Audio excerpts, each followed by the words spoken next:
Hello everyone, কেমন আছো সবাই? আশা করছি সবাই ভীষণ ভালো আছো, আমিও খুব ভালো আছি। তো নিয়ে চলে এলাম আর একটা নতুন ব্লগের সাথে। আর আজকে হচ্ছে সানডে, আর আজকে হচ্ছে একটা আমাদের ইনভিটেশন বাড়ি আছে, মানে আমার এক মাসির ছেলের মুখে ভাত আছে।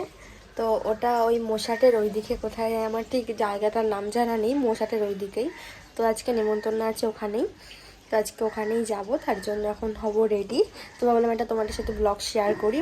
তো রেডি হয়ে নিই। তো আজকে আমরা সব বোনেরা মিলে ভেবেছি শাড়ি পরবো, মানে মারাও শাড়ি পরবে, বোনেরাও শাড়ি পরবে, সবাই মিলেই শাড়ি পরেই যাবো।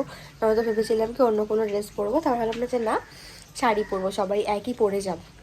তো চলো যাওয়া যাক, এই সরি যাওয়া যাক না, আগে রেডি হয়ে নিই তারপর যাব। আর আমি একটা গ্রিন টাইপের শাড়ি পরবো। তো চলো আমি রেডি হয়ে নিই আগে, তারপর তোমাদের সাথে আবার দেখা হচ্ছে। ব্লগটা দেখতে থাকো তোমরা। তো গাইস, আমি হয়ে গেছি রেডি, আর আমাকে কেমন লাগছে সবাই অবশ্যই কমেন্ট করে জানিও। তো চলো এখন যাব, মাসিরা গাড়ি নিয়ে আসছে আর ওদের দিদিরাও আসবে, তারপরে একসাথেই যাব। আর এদিক দিয়েই যত বেরোবে। আর আমার ফাইনাল মানে লুকটা মাকে মানে ব্যাক ক্যামেরা করে আমি দেখাতে বলছি, আর তোমরা জাস্ট দেখো এখান থেকে ফ্রন্টে কেমন লাগছে অবশ্যই জানিও। তো চলো তোমাদেরকে একবার। তো এই যে এখানে আমি আর মাকেও দেখতে পাচ্ছ, সবাই রেডি হয়ে গেছে। তো এখানে চলে এসেছিলো মাসিরা, তো মাসিদের গাড়িতে আমি গেছিলাম আর মা গেছিলো দিদাদের গাড়িতে। তো সবাই দেখতে শাড়ি পরেছি, তো অনেকটাই জার্নি যেহেতু, তো ভাবলাম যে না শাড়ি পরেই যাবো। তোমাদেরকে তো আগেও বললাম। আর এই যে আমার দিদি, তো ও শাড়ি পরেছিল। তো চল একেবারে গিয়ে দেখা হচ্ছে। আর এই তো চলে এসেছি আমরা। আর এই যে পুচকুটা, মানে ওকে দেখলেই মনে হয় কি একটু আদর করি, চটকাই, এরকম আর কি। তো আমরা তো অনেকটাই লেট হয়ে গেছে, যেহেতু আমরা প্রায় এখানে 3-3:30 নাগাদ গিয়ে পৌঁছেছি। তো এখানে সব মাসি দিদা ফিদা সবাই ছিল, আর এখানে তো আমি ওকেই চটকাচ্ছিলাম খালি। একবারই মানে ওকে এসেছিলো এখানে, একবারই এরকম কোলে নিয়েছিলাম, আর তো নিয়ে না এখানে থাকে না যেহেতু। তো ওখানে গিয়ে একটা আদর করছিলাম, আর ও না খুবই শান্ত বলতে গেলে, মানে কান্নাকাটি কিচ্ছু করে না। তুমি ওকে সারাক্ষণ মানে ওরা নিয়ে থাকতে পারবে, এরকম একটা ব্যাপার। তো এই যে আমরা একটুখানি ওকে নিয়ে এখানে আদর করছিলাম, ফটো মটো তুলছিলাম।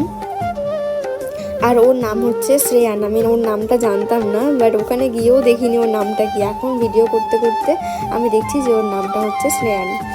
তো এই যে এখানে ওকে আদর ফাদর করলাম। আমার ওখানটা না অনেক ঠান্ডা ঠান্ডা পড়ে গেছিলো, যেন ওর গড় মানে ওকে ও পাঞ্জাবি খুলিয়ে ওকে একটুখানি ঠান্ডার জামা পরিয়ে দিয়েছে। আর এখানে দেখো ওকে আমি একটুখানি মানে খেলা করছিলাম, ওকে আমি আর দিদি নিয়ে দুজনে।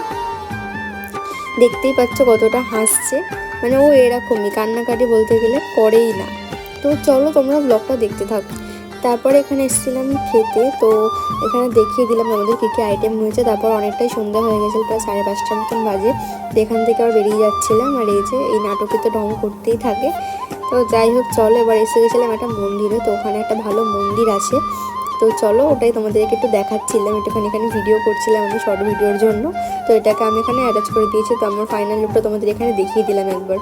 আর এই মন্দিরটার আমার ঠিক নাম জানা নেই, বাট ওই দিকে মন্দিরটা পড়ে, খুবই সুন্দর মন্দিরটা, মানে দেখলে মনে হবে কি ওখানেই থাকি, এরকম দেখেই যাই, এরকম একটা ব্যাপার। তো সবাই মিলে গেছিলাম। আর এখানে দেখেছি বড় একটা কচ্ছপ রয়েছে মন্দিরটার ভেতরে। তো আমি জানতাম না যেখানে ক্যামেরা অ্যালাও আছে বা নেই, তো আমি তাও ভিডিও করে নিয়েছি। তো যাই হোক এখানে এবার ঘোরাঘুরি করে চলে এসেছিলাম দেন বাড়িতে। তো চলো টাটা, ব্লগটা কেমন লাগলো অবশ্যই জানাবে কমেন্ট বক্সে। বাই।